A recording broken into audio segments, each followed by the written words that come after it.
Facebook. Civic Center TV, television that's close to home.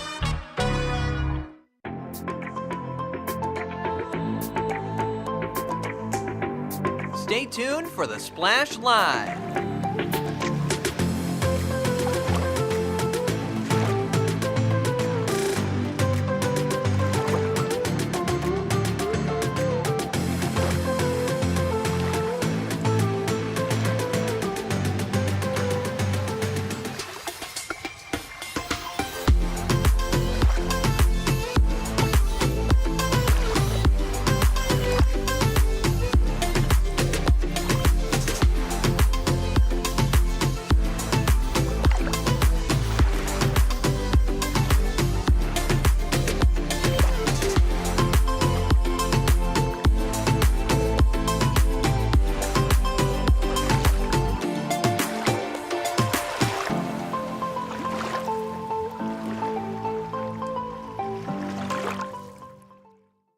It's time for the Splash Live from Civic Center TV, featuring stories from and about people like you in the Greater West Bloomfield area.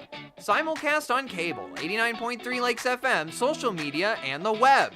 Now live from Green Media Center on Walnut Lake Road, it's the Splash Live. Live, local, social. It's the Splash Live on Civic Center TV and 89.3 Lakes FM. Thank you for being here. I'm your host, Kevin McIntosh. Starting with our top story of the day, the West Bloomfield Township Board of Trustees recently voted to raise water and sewer rates, starting with the July 1st meter read. This is in order to address inflation, aging infrastructure, and revenue shortfalls. Since this is a topic that will ultimately affect residents, especially during the summer months where water usage is up, many people have questions, and joining us on the Splash Live is West Bloomfield Township Supervisor Jonathan Warshay to answer some of those questions. Thank you for being here, Mr. Warshay. Thank you for having me, Kevin. Good morning. Thank you. And we just want to address some of these issues so we can answer some of these questions immediately and as soon as possible. Just starting with the why now. What were the most urgent factors that made this the right time for a water rate increase?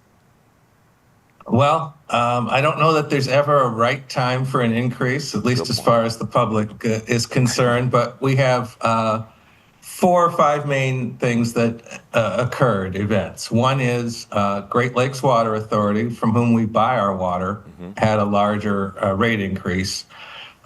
Just to give folks a little background, it used to be Detroit Water that became Great Lakes, and when it became a regional water authority, they agreed not to have more than 4% increases for 10 years. Okay. That 10 years is up, so the rate was more than 4%. We also have 2 sewer systems that West Bloomfield is part of. Those are through the county. One covers more the northern part, one the southern part, and both of those had larger rate increases. Because we don't control either of those factors, we sort of have to go along for the ride. So that's part of it. We also, those systems needed capital improvements, and those extra costs get passed on to us as well. We also have aging infrastructure within the township. So a lot of our water mains were built 50 years or more ago, and those things have deteriorated, and we're going through a program to replace them. Right. Rather than have a break all of a sudden and put people in the lurch. So those are quite expensive. We're doing one, for example, in the West Acres area that we're going to work on. It was scheduled to be $11.5 million, and it's pushing 14. So those things all go into the water rate. And then the last thing, which sounds a little strange, is water loss through the system. Unlike your house, water pipes in the township and everywhere else will leak a little bit, the water mains. Great Lakes Water Authority had a bad meter, a giant meter that the township was using to measure the water that we use throughout the township.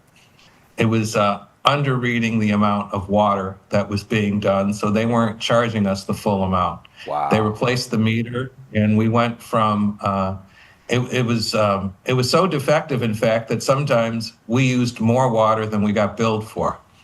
So now we're paying for it. So we lose about 10% of the water through the system. And just so folks know, we are doing a sound study where they use sound throughout the pipes to detect leaks. If it's a large leak, they fix it immediately. And if it's a smaller leak, then it goes on a list, and we'll be addressing all of those. And that way we'll only be paying for the water that we actually use. And that'll decrease cost to some amount. Wow, a lot of different factors, and I'm so glad you took the time to explain that, because it adds context and perspective to this situation where a lot of people are just going to get those bills and say, what's going on here? But now that you're added that information, I think it kind of explains a little bit more. Specifically with the infrastructure, I want to go into that. How does this decision support the township's long-term plan for infrastructure? So we look through how old the pipes are in different areas, and if there's been issues, and those are the ones that get done sooner. We have capital improvement projects over the years, and so we try to get to all of the water mains as part of that. So we work in different parts of the township to replace those. Since we are talking about bills, I'll use mine as an example. My last water bill was a little over $200. So if my water usage is the same, my bill will go up $45, $50. Now that's a quarter, so we're talking $15 to $20 a month for my house. Now, folks that have more people in the house using water, or if they have a pool, they're certainly going to see a larger increase than that. Now, as I just said, we bill quarterly, so every 3 months you get a bill. I know that most people do their budgets monthly, so a quarterly bill is a little harder to budget for. So what we're planning to do next year is to go to monthly billing. Okay. Just to that should make it easier on everyone. We've currently half our meters are smart meters. So what that means is the water usage gets fed into our water department 4 times a day for each house. And what that does, not so much that we're trying to see what people are doing, but if there's a leak, we'll know within a day, rather than somebody getting a bill after a quarter with a high amount. There's also an app called Eye on Water. So if your house has one of these smart meters, and I'll let folks know, if you don't have one now, we're still doing it. It'll probably be another 4 years before everyone is on the smart meters. Okay. But if you have a smart meter, you can have an app called Eye on Water, and it'll alert you to leaks. You tell how many people are in your house. You can indicate if you have a pool or if you're using sprinklers, so that it sort of educates it to know how much water usage to expect, and then it'll alert you if you are using higher than normal use water. Seems like it's a very handy tool to keep in mind, and we're hoping that our audience took note of that and go ahead to find out how you can get one of those smart meters as well. But with me right here live on The Splash, by the way, we have West Bloomfield Township Supervisor Jonathan Warshay discussing the new vote from the West Bloomfield Township Board of Trustees raising the water and sewage rates that will go into effect July 1st. And we're just talking about the reason behind the increase as well. Now, one thing I want to talk about before we let you go is the cost of living and everything rising. Everything is getting more expensive, and now we have this to add on top of it. So I want you to address this. With the rising cost of living, how is the township working to ease the burden of these higher water bills for our lower income households or even our fixed income residents like our retirees? Well, it's certainly, as I mentioned, getting rid of the leaks to reduce the costs is the biggest thing that we can do, and that's why we have those capital improvement programs. But folks can also get help if they need financial help for their bills. They can call our water department at 248-451-4780, And there's a couple of programs out there that folks can use for help. One is through the Great Lakes Water Authority, and the second is through the United Way. And again, if you call our water department at 248-451-4780, they will give you information on those programs, what you need to apply, that kind of stuff, so that you can get some help with your bills. Great, and thank you for providing that information as well. We'll try to provide that to our audience as well, just as a recap. Mr. Warshay, we appreciate you for taking time out of your very busy schedule to take this time to explain to us this. Any additional key information you would like to let residents know before we let you go today? Well, the approach we took was to sort of get the water rates back on track for now, so that we don't have to increase it as much later. And that's our goal. Of course, we're sort of at the mercy again of what Great Lakes Water Authority and the county does. We're hoping they keep theirs down, but by doing the jump now, hopefully it won't be so painful later. And I know that's not a lot of consolation, but that was the thinking of the board in doing so. Yeah, and I mean, in the long run, essentially, it should save us a little bit of pain, and I completely understand that. And we thank you so much for your time and your information. Once again, West Bloomfield Township Supervisor, Mr. Jonathan Warshay. Thank you, Kevin. Thanks for having me.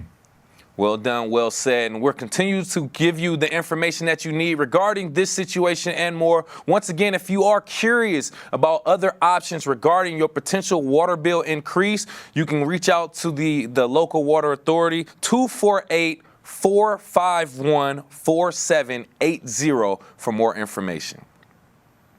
Excessive heat often coincides with high UV index levels, which significantly increases the risk of sunburn, premature aging, and skin cancer, specifically during midday hours, which is 10 a.m. to 4 p.m., just in case you didn't know that. Now, we are actually being joined by Dr. Molly Powers of Henry Ford Hospital's Department of Dermatology to explain a little bit more. Thank you for being here, Dr. Powers. Oh, thank you so much for having me. It's a pleasure to be here. And we appreciate that. So let's get straight into it. We've been experiencing some hot days recently. It's like the sun is literally right here in Greater West Bloomfield. Let's talk about what are some of the top sun protection concerns that you're seeing right now with this extreme heat affecting our residents. Oh, it's been so hot. And with that comes our human nature to want to cool down and also enjoy the most out of our summer. So what we're seeing a lot are more and more sunburns.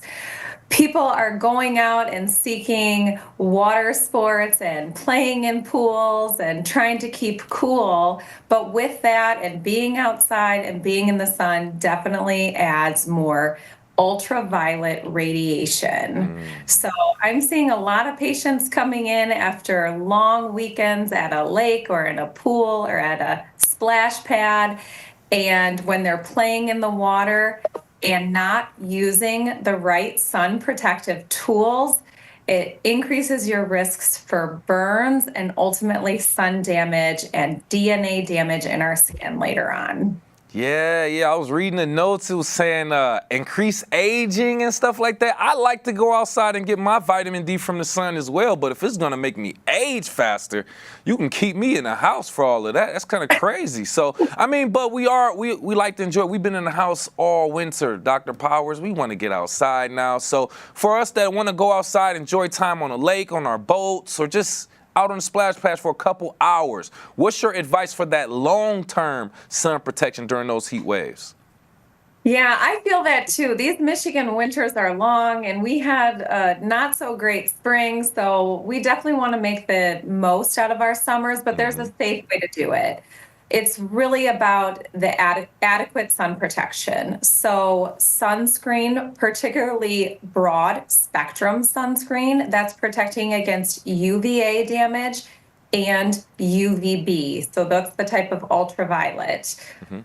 Also, wearing sun protective clothing. I think this is often underutilized, wearing long rash guards, wide brim hats. And let's not forget to protect our eyes, because I see skin cancers on the eyelids, the lower eyelids. We need to protect all of our skin. Additionally, the simplest thing is just try to avoid those peak sun hours that you mentioned, Yeah. 10 and 4. Those are the times of the day where it's really the most damaging to our skin. So if we could try to get a morning time outside and then maybe a later afternoon, evening time outside to get our vitamin D and fun in the sun, that's Yeah. a lot safer than going out in the middle of the day. Woo, because it felt like an oven out there. I'm not going to lie to you. But, ultimately, like you said, we want to go outside. We want to enjoy our time. But we have to be like, I don't think people really understand the precautions and the dangers of being in the sun so long and exposing yourself to it as well. And with me right here live on The Splash, by the way, Dr. Molly Powers from Henry Ford Hospital, Department of Dermatology, talking about protecting our skin from the sun, these heat waves. It can get crazy out there. Now, I do want to talk about this, right? I mean, you just gave some great advice and things of that nature for the average resident, but what about for our most vulnerable populations, the children, the seniors? Do you have any advice or specific precautions that you recommend for that population? Yeah, for our kids, they love to be outside. Let's start with infants. If a child is less than 6 months, really we should be prioritizing sun avoidance or sun protective clothing. The American Academy of Pediatrics recommends sunscreen for 6 months or older. I also recommend, so when the child is 6 months or older, it's safe to start using a zinc oxide or a titanium dioxide sunscreen. Hats, shade, and of course, I mean, we're talking just about the skin. It's also important to protect them from the heat. Right. Yeah. Children, infants, they don't have the same mechanisms to cool themselves down, and they can't tell us. So it's very important to have safe heat practices for that population. Now, in particular, the older population, it can be quite complicated because some of our older population is also on medications that can make them more sensitive to the sun. They might be out in the sun trying to do their work that they need to do around the house. So it's very important that we educate our older population about medication interactions, trying to be out earlier in the day or later in the day. And let's check on our neighbors. We're a community here, and we should be checking on our younger and our older friends and family and neighbors to make sure everyone's doing okay, especially with some of the power outages and the inability to seek cooler, temperature controlled climates indoors.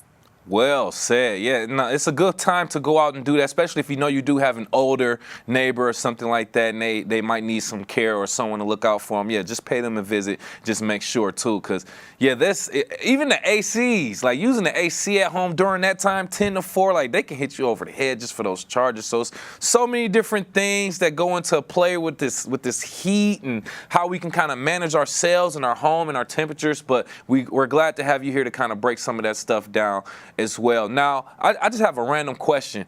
Let's say someone wants to get out. This is their tradition, to get outside, soak in this sun, and just like let it absorb in their skin for some time. Like, how long or when should someone know, like, I've been outside too long and I need to like leave? Like, is there marks on your body? Like, give me some signs. Yeah, that's a good question. I mean, really, anytime you're going to be under direct sunlight, you should be using sunscreen. And because there's no amount of safe sun exposure that we know of. So you have to be using sunscreen. I have tons of friends who love to be in the sun, and I try to tell them, wear your sunscreen. It can lead to skin cancer, like you mentioned, premature aging, signs of too much sun.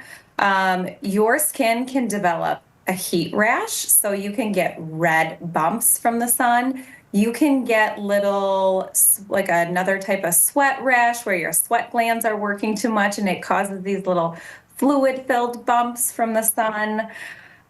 So it's more than just sun damage and the increased risk of skin cancer and aging. It can lead to a lot of heat rashes. And that's not fun either No. because heat rashes, once your skin isn't working properly, it can't keep you cool the way it needs to. So we really need to take care of our largest organ, which is our skin. True, true. Skin cancer and bumps and aging.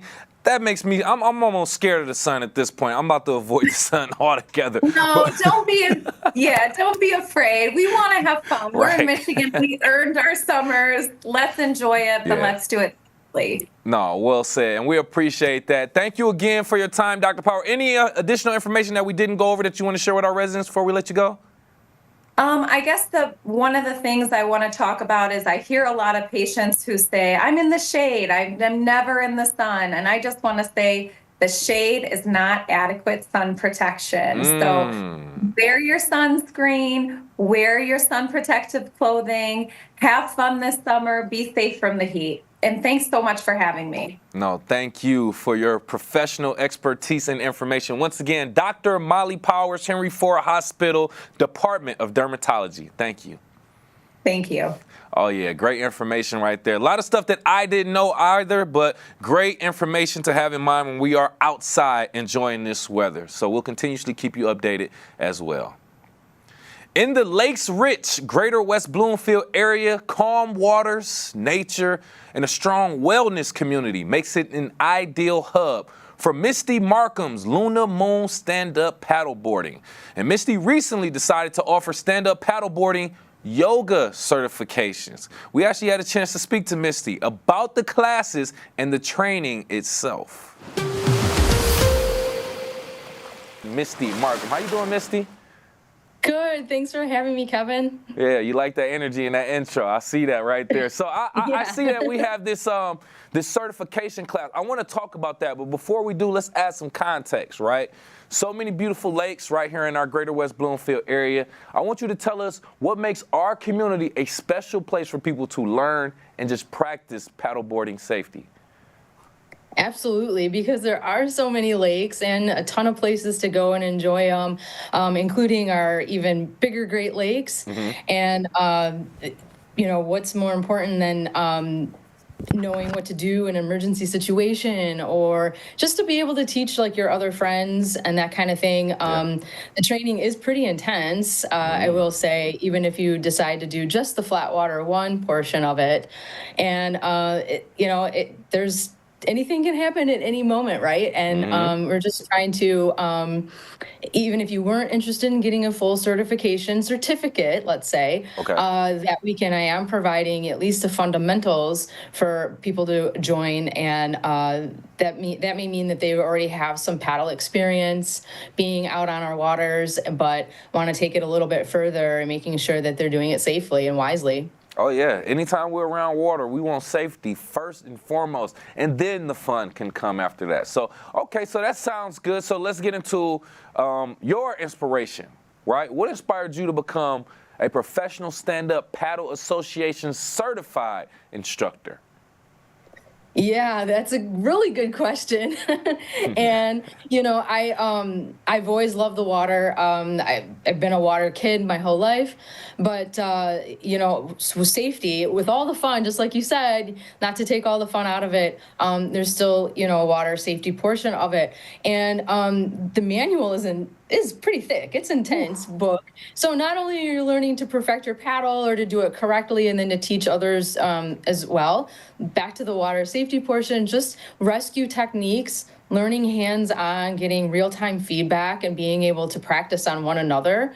It's pretty vital, and it's what a great way to do it in the summer when it starts to get pretty hot. Last year was pretty warm, and we were happily to get in the water and start practicing those techniques on each other. There you go. Okay. So that kind of leads me into my next inquiry. Why did you decide to want to teach others how to be instructors like yourself?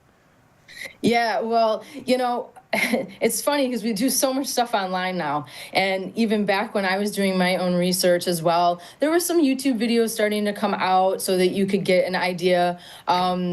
I searched a lot of times for someone or anybody to answer a lot of questions about even just gear. Do I have the right board? Am I setting this up right? Maybe my paddle, even that kind of thing.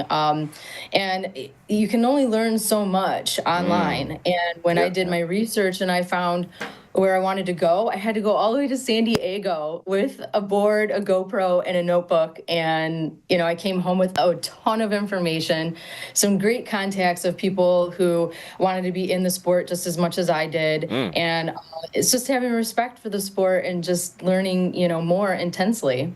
There it is. There it is. So bringing more people into giving away the secret sauce, essentially, but we're doing it for a great cause. I love that. With me right here live on the Splash, by the way, owner of Luna Moon SUP stand-up paddleboarding, Misty Markham, talking about her new certification classes for you to be a professional stand-up paddle association certified trainer right here in our Greater West Bloomfield waters course. So let's talk about the training.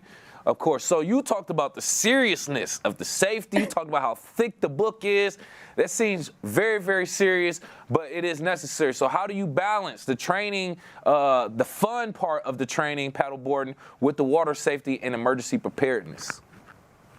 Absolutely. Like I was saying about having that serious part of it, but taking it on the water and just practicing on each other and having fun with it. I've watched other videos as well where they're doing the same training. There's a flip technique, so you get in the water and you flip the board. And you're trying to get maybe the victim back on. Maybe they're conscious or unconscious, and it does become a little fun while you're still practicing those serious techniques. You may discover some things, like, oh, wow, my watch got in the way while I was trying to do the flip rescue because you're reaching for each other's wrist, right? The other thing, too, is just even setting up your gear and the paddle, like I said, holding it and then the proper technique and, being 101 in front of people, you still have fun with that no matter what. You bring up a scenario like, okay, what if? Right? And you look out at the water and you try to paint a little picture of maybe a little wind coming from this direction. Now we watched over there and the wind changed. So what are we going to do? And how do we prepare for those types of scenarios on the water? Okay. Yeah. It's being alert to your environment. Like you say, if everything is good and steady and we're checking everything out and it works, then go ahead and have your fun. But essentially, like you said, just be aware of your environment and all the different situations that could factor into water safety and emergency preparedness. So great for the context right there. I want you to explain this. If I'm not mistaken, there's two different certifications or classes that you're doing. You're doing the Flatwater 1 and then the yoga, SUP yoga. Can you talk about this? Am I getting that correct? Yeah, exactly. Flatwater 1 technically is going to be all of those things I just mentioned about learning the gear all the way down to holding your paddle, proper technique, how to teach others, and then the water safety part and practicing on each other. Once we kind of have all that down and you want to take it a little bit further, the sub yoga portion is like part 2, essentially. You still have to have some requirements in there as well, like your 200-hour training on land and just being able to lead each other with poses, because now we're adding the water element. And again, back to our fun part where we, teach someone these poses and technique on a paddleboard that's wobbly in the water. And so, yeah, it is a part 2, like I said. Oh my goodness. When I saw that, I said, am I reading this right? We're talking about yoga on a paddleboard in the middle of the lake. Can you just talk about that experience in general for people that may have done it, like doing it for the first time? What is that like? Yoga on a paddleboard on a lake. It is so much fun. I mean, really, you've just taken away the 4 walls of being like in a studio. The boards I have they are pretty, they're inflatables. They sit pretty high off the water, probably about 3.5 inches off the water. So you're not sitting right in it. But it is a soft space for your knees and hands, and and in my scenario, I have a pod, so they all connect around this pod, and we become this floating studio. And it's nice because when what is a little more challenging on the water, it seems easy on land, and people applaud each other and say that was great, and then you'll have somebody else who wants to take it a little bit further and go into headstands, and it's all just situational. It's open for any age, any type, as long as you just have an open mind about it. Ooh, wait. Now, if somebody's doing a headstand on a paddleboard in water, you are way too advanced for me, and I love to see it, to be honest with you. With me right here live on the Splash, by the way, owner of Luna Moon, stand-up paddleboarding. We have Misty Markham talking about her new certification classes for flat water training and stand-up paddle yoga training as well. Very, very interesting courses and activities in general. Can we just talk about, I guess, the why someone should sign up for this? What ways do you see this training benefiting the Greater West Bloomfield community, either from a wellness or small business perspective? Yes. Now, the certification itself, that's going to be a more intense type of person maybe that would want to know all the details, every single bit of it. And then, of course, yoga is going a little bit further. You might want to do maybe flat water 1 first before you did yoga. And you may just want to stick with flat water 1, and that's just as fine. Mm-hmm. But this year, I am offering on Saturday just a portion for people who want to be more like in the fundamentals. So maybe it's not a full certification, that's a lot of commitment and time, I understand, and you may want to ease into that. So this is like a little bit of a level where you're getting a little bit of a taste. And like I said, not to receive a paper certification or anything like that, but to show up and hey, be with the trainees and see what it's like, and still walk away with a piece of knowledge on having a more of a proper paddle technique, water safety, obviously another issue, and then just maybe to teach like some of the, because we live around so many lakes, teach their neighbors or friends or their family that wanted to try it, but are still having a lot of trouble and they're not really sure why. You'd be surprised how many people can just stand on it backwards and they didn't realize they're on it backwards. Right? That would be me right there. I don't even know which way it is. That's interesting. Okay, I don't want to hold you up too much more, Misty. I appreciate the time.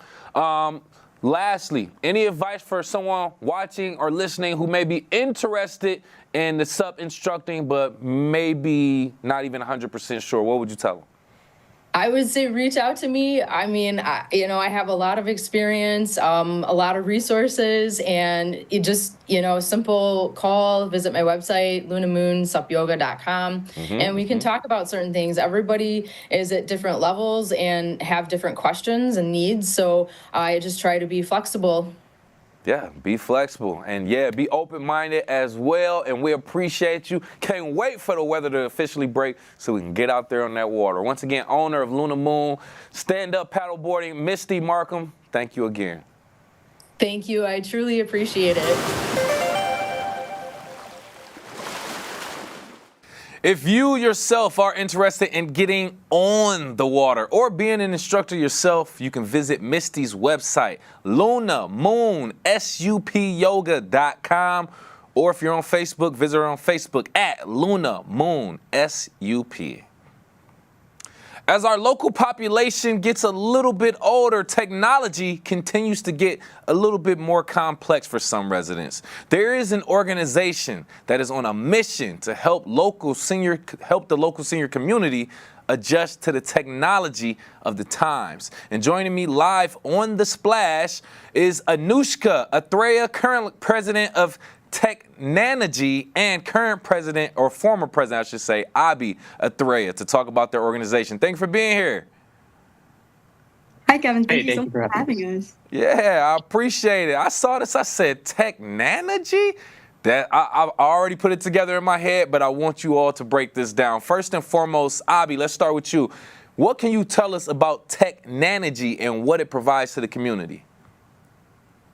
It's a really great question, Kevin. So Technology is an organization that provides senior citizens with assistance on basic technology functions. So this is kind of an organization that's been a long time in the running. I think as kids, both Anushka and me have noticed that our grandparents really struggle with technology, basic things like even sending a message, ordering something on Amazon. Yeah. So when I was back in high school, me and a buddy of mine kind of noticed that problem and decided we wanted to do something about it.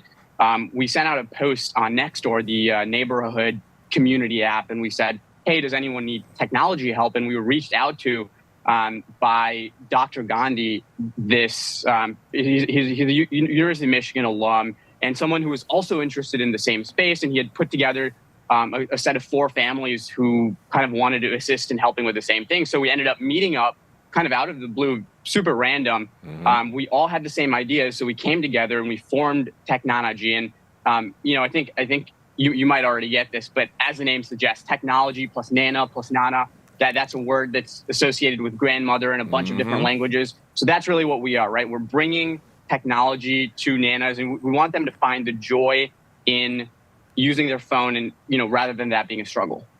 Man, yeah, I love that. You did just put that together too, Avi. I love that because that's what I was thinking. And then I thought too, like, is it Nana or Nana? I say both, depending on who it is. But ultimately, we know it means our grandmothers and our older parents and things like that. So I love that how you all brought that together. It seemed like it was divine as it came together. Now, Anushka, I want to ask you as well. Can you just walk us through the entire process of when someone reaches out and just talk about the issues that you typically assist with? Yeah, so that's a great question. There's primarily kind of 2 ways that senior citizens reach out to us. The first is via our website. So seniors can kind of come on our website and we have this page where they can kind of describe their issue, describe what's going on, and send that to us. We get that via our inbox and we're able to either contact them or write them a response. The other way is through our sessions. So at West Bloomfield, that's at the West Bloomfield Library, and seniors can kind of come in and directly show us what's going on with their device. And we are able to then go ahead and personalize that experience, which is why that in-person experience tends to be where we get more seniors reaching out to us. And then, okay, please. Sorry, Kevin, could you repeat the second part of that question for me? No, it was just essentially the type of issues that you assist with. Like, what are most of the seniors coming to you with assistance for? Yeah, so most of the time we get issues related to iPhones, iPads, and then laptops. And so that is like the majority device. In terms of what issues there are, it tends to kind of vary between different apps. Sometimes we get questions about medical ID. Sometimes we get questions about storage on laptops. But there isn't really a particular issue. It almost always, though, tends to be that initial 30%. It's never anything very complicated. Right. Okay, I imagine so. And then I thought about it when you said it. You said, yeah, they reach out to you on the website. I'm like, okay, so they can get on the website and message, but then maybe that's about the extent as they can go with the technology. They can send you a message, and then they're like, I don't know what to do from here. I don't know how to do the emails and everything else. So I imagine, like, your help steps in and helps a lot of people. I have grandmothers, even my mom herself sometimes have trouble with the technology. Now, I do want to ask, with this program, like, what is the cost? How can someone become eligible for this program and take advantage of it? You, Anushka, please. Yeah, so in terms of what people get out of this program, I think it goes down to 2 things. It's confidence and it's joy. That is really the impact we are trying to bring in West Bloomfield. And as Abhi mentioned, we see in our own grandparents, technology is a skill. It's like learning to ride a bike or learning how to play a sport. With any skill, there's always that moment when you get something, when you get how to use something, when you get what it actually does, that light bulb moment, that aha moment. Yeah. And obviously, again, ties it right back. Confidence and joy, that is really what we're trying to bring in the West Bloomfield community. And that is what we're hoping these seniors are getting out of our sessions. Well said. Love that. And I know you're making a lot of people happy and feeling like they're catching up with the times as well. Now, Abby, just kind of getting on you, what kind of feedback or success stories can you kind of share with us from helping these seniors go from, lack of technology knowledge all the way to also being tech savvy, essentially? Really great question. So I think one of the moments that really speaks to me is back when the organization first started. we really started just at the cusp of COVID. And so when COVID hit, we really had to reorg the entire thing, figure out how we're going to teach seniors in an age of Zoom, where there's a technology barrier to even enter a session that's supposed to teach you about technology. Good point. So we kind of pivoted the organization to talk about, as Anshu mentioned, things like working on medical ID. How do you get groceries delivered to your house so that you don't have to step outside?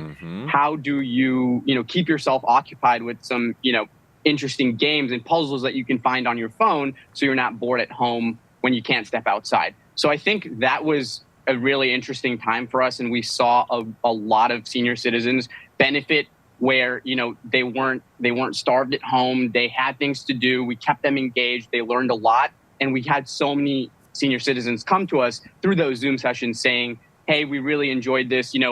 All of our families always doing these super cool things with technology, but we can never engage, and now we can. Thank you so much."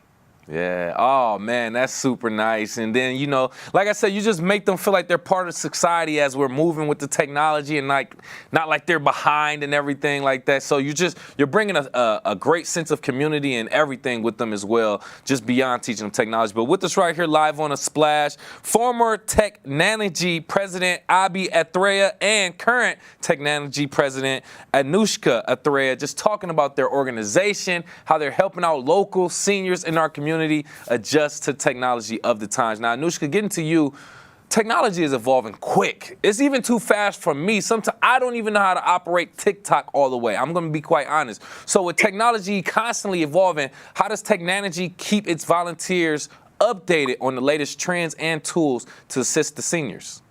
Yeah, so there's really two main ways we do this. The first is that we have this entire team that's part of technology. That's entire job is to kind of just explore the new things that are going on with technology. It's like the new features on iOS, with digital security becoming something that's so important. What are some new ways we can prevent scamming? And they kind of take this information and they relay it to the rest of the team. What goes with that is we have this really heavy vetting process for our volunteers, because we want to make sure that when we take on volunteers, they're not only passionate about what our organization is doing, but they are also knowledgeable. So I think it's really those two things in tandem that are making sure that we as a team are staying updated on the latest trends and tools with technology. Love that. Great. Because there's so many moving parts with technology, different actual devices, different software, then not to mention AI. There's so many different things to it and different things that are here to help us. We just have to keep up with it in general. And like I said, even for the younger population, it gets hard to keep up with. I'll be kind of asking you a question just in general. What are you looking forward to in the future with technology? What are the future goals? So I think right now the main goal is, we have obviously a very strong presence in Michigan and in the Metro Detroit area. And we've been building that for the last 5 or 6 years. But how do we expand and maintain a robust presence in different metros and different states across the U.S.? We already have touch points in places like California and Texas, but we want to continue expanding that, reach as many senior citizens as possible. We're currently, and actually Anushka was one of the pivotal people in this, but putting together an AI chatbot to create kind of an initial touch point on the website and make the website experience 10 times better, and effectively just growing our touch points and our organization such that we can reach as many people as possible. One of the things we're doing right now specifically is also talking to, a lot of us at Technology are University of Michigan alums. There you go. For example, I just graduated from U of M, and a lot of our the folks who have been at Technology in the past are now University of Michigan students. Nice. So we're trying to form a partnership with the University of Michigan and hopefully get some of their students from a community service and a business perspective help us out as well. Man, first and foremost, congratulations on graduating. Go Blue, Michigan, love it out there. But yeah, you two look so young.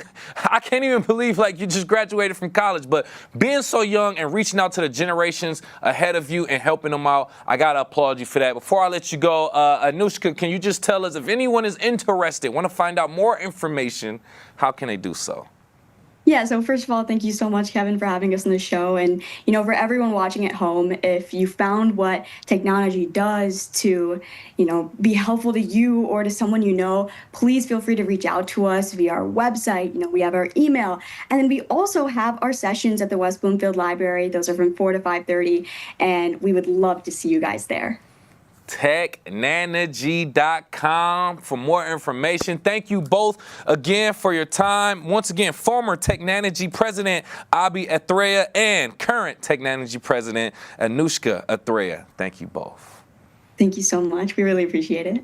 Thank you. Love this so much. Once again, another great organization doing great work for our senior community, helping them bridge the gap between what they know and our technology as well. We have so much more to present to you to help out our local community and things that are going on. We'll get into that coming up. And we are live, local, social. It's The Splash Live on Civic Center TV and 89.3 Lakes FM. We'll be right back with The Splash Live. Find local municipal meetings at our program schedule on civiccentertv.com. Find when your meetings air live or when they're replaying on our Civic Center TV live stream. Find it all at civiccentertv.com and click schedule at the top of the screen. A breath of fresh air will do you a world of good. Breathe in deep and let fresh renew your spirit in pure Michigan. Floodwaters can rise fast. Take precautions to stay safe. Follow the instructions of local officials and all emergency notifications. If authorities say evacuate, don't wait. Do not walk, swim, or drive through floodwaters. Just 1 foot of water can sweep away a vehicle. Never drive around barricades. You don't know what danger may be on the other side. For more tips on how to protect your family, visit ready.gov/floods. Hello, my name is Danya Bazzi. I'm the superintendent of West Bloomfield School District. I want to congratulate Civic Center TV on hitting the amazing milestone of 1 million viewers. Your involvement in our community doesn't go unnoticed. We thank you for keeping our residents and community engaged in the latest and greatest news and information. I'm Danya Bazzi, and I'm proud to be 1 in a million.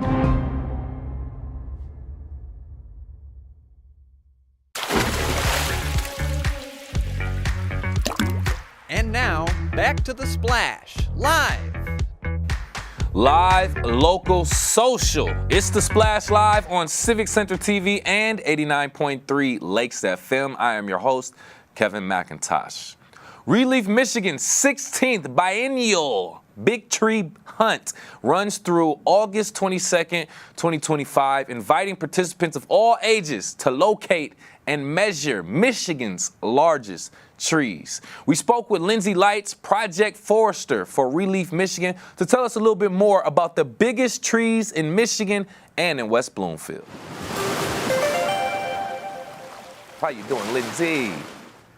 I'm so happy to be here. How are you? I'm doing just good. I'm doing just great. Now, we spoke last year about this as well, so I want to kind of briefly talk about that and then just come up to date now. So can you just tell us, how has the Greater West Bloomfield community, our local community, contributed to the Michigan Big Tree Hunt? Over the years of the contest, it started in 1994, there have been nominations that come from the West Bloomfield and the area around there.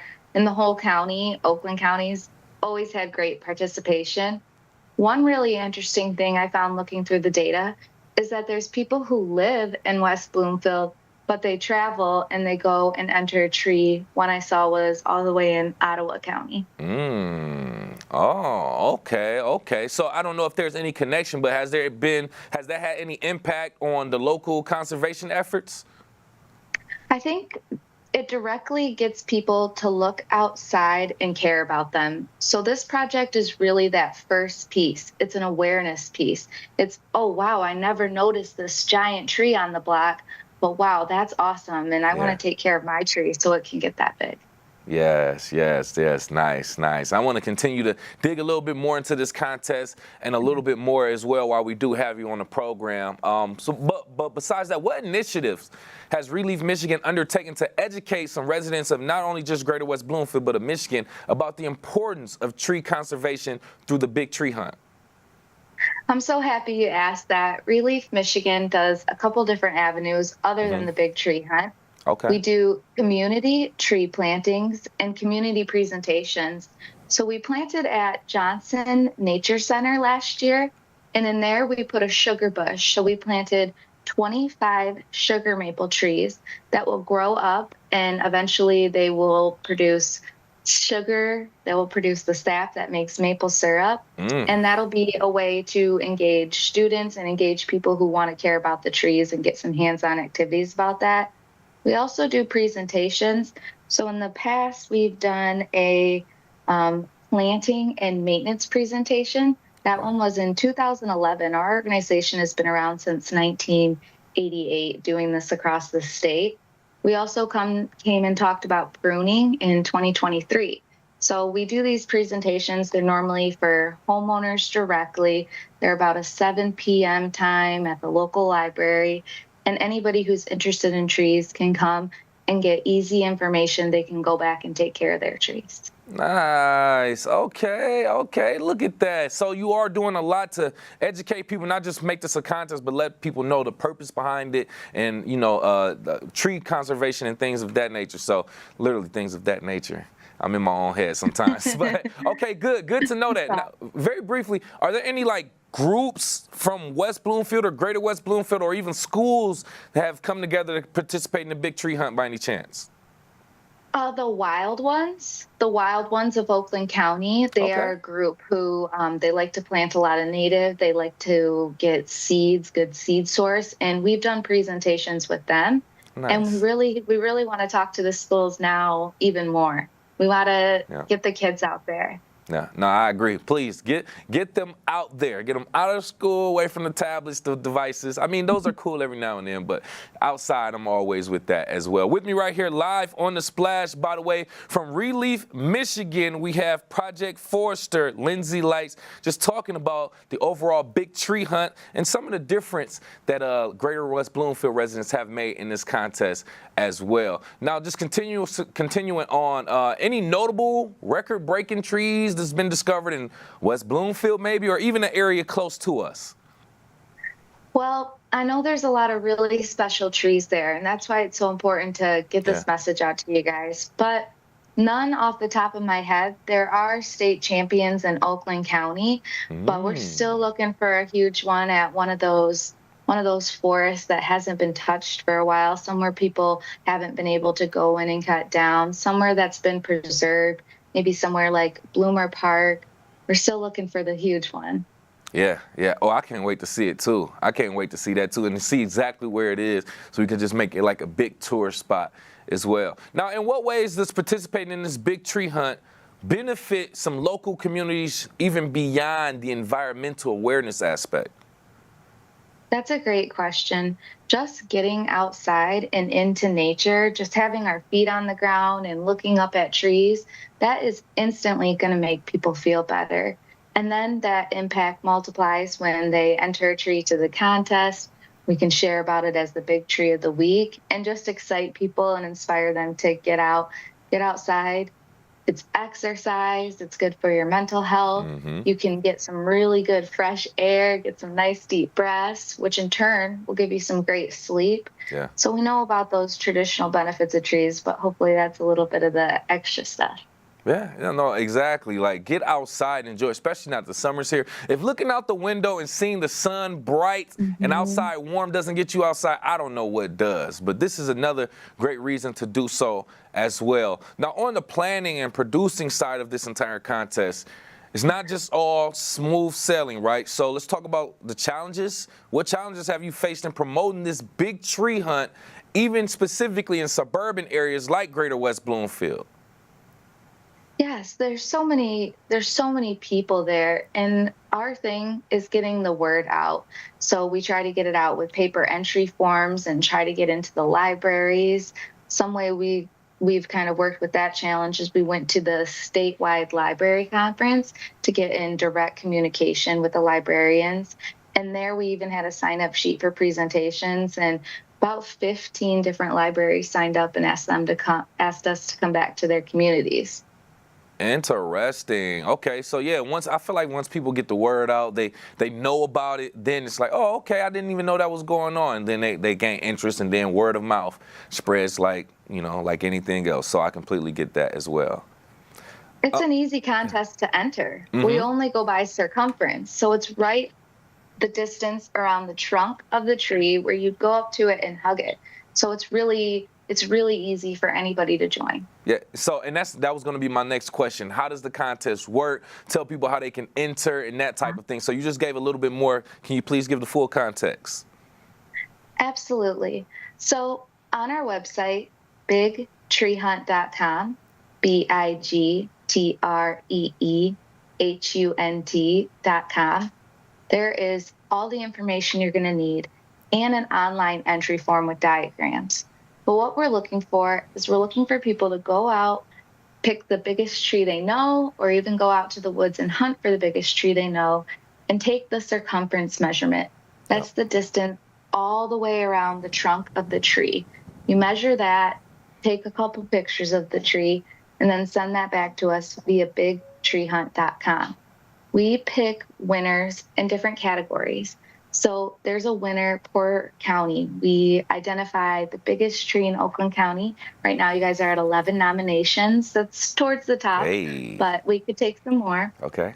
And it's up from the last time you and I talked on the show. And so we award trees the biggest in each county. We do the biggest white pine in the state. We also do the biggest tree entered in different age groups. So there's multiple ways to win. There's lots of ways to get your special tree admired and recognized. Nice. Find your special tree and send it in. It could be the most special tree in the state of Michigan. With that being said, Lindsay, thank you so much. Any upcoming events, programs planned for our local communities to further engage the community in tree conservation and education by any chance?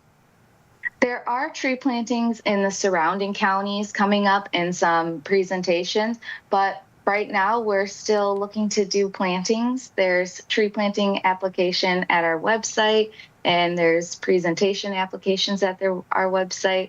So we want to come talk to everybody about trees, whether we're getting our hands on the trees or we're coming in talking in a presentation format. That's right. That's right. Thank you again for your information, your time, and for promoting something like this right here in our Greater West Bloomfield community. Once again, from Relief, Michigan, Project Forester, Lindsay Lights. We appreciate you. Thank you so much.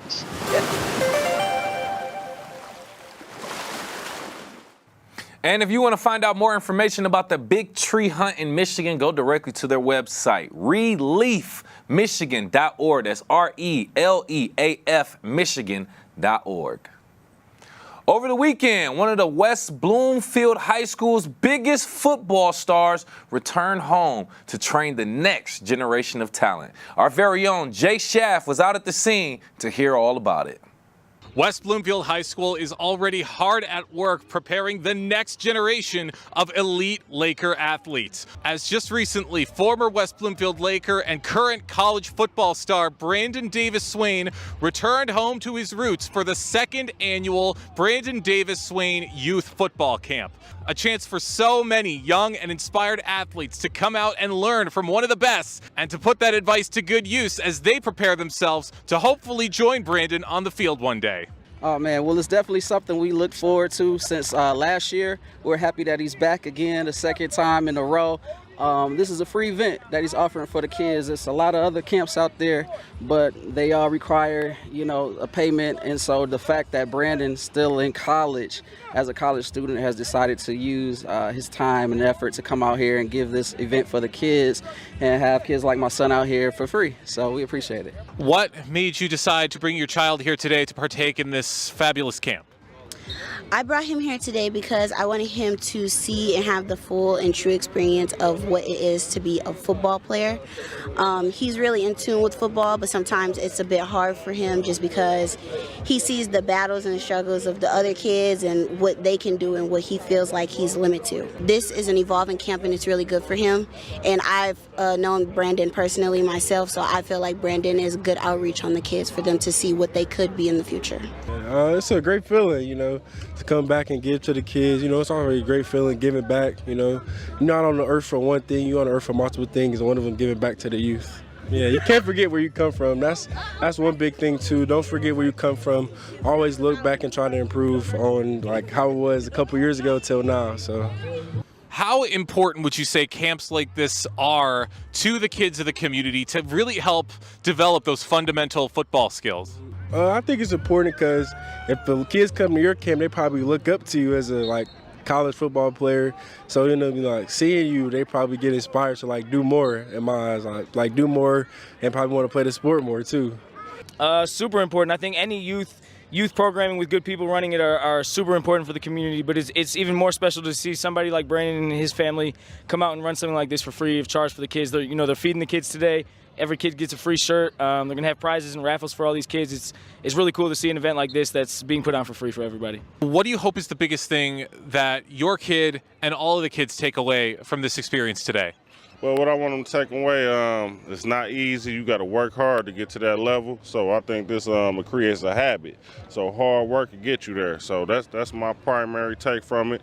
And you get to meet kids from all different teams, and you get to socialize, and then a lot of them will probably be seeing each other in high school, whether on the same team or against each other. So I think it's definitely a good situation. I feel like it's important for the community to give our kids something to do. There's a lot of things that they could be doing, and to devote their time to come here today and play football and to really show their skills and put forth the work to become something one day, whether it's an NFL player, baseball player, basketball player, what they decide to choose, they have the choice and to know that they could possibly make it in the future. It's been a very fun and inspiring day for all of these young athletes. And maybe someday, very soon down the line, we'll be seeing them on this very same football field scoring touchdowns under the Friday night lights. For Civic Center TV, I'm Jake Schaff. Thank you, Jake. And thank you again to Brandon Davis Swain and his family for putting on a great program for the youth in West Bloomfield. I've been your host, Kevin McIntosh. We are live, local, social. It's The Splash Live on Civic Center TV and 89.3 Lakes FM.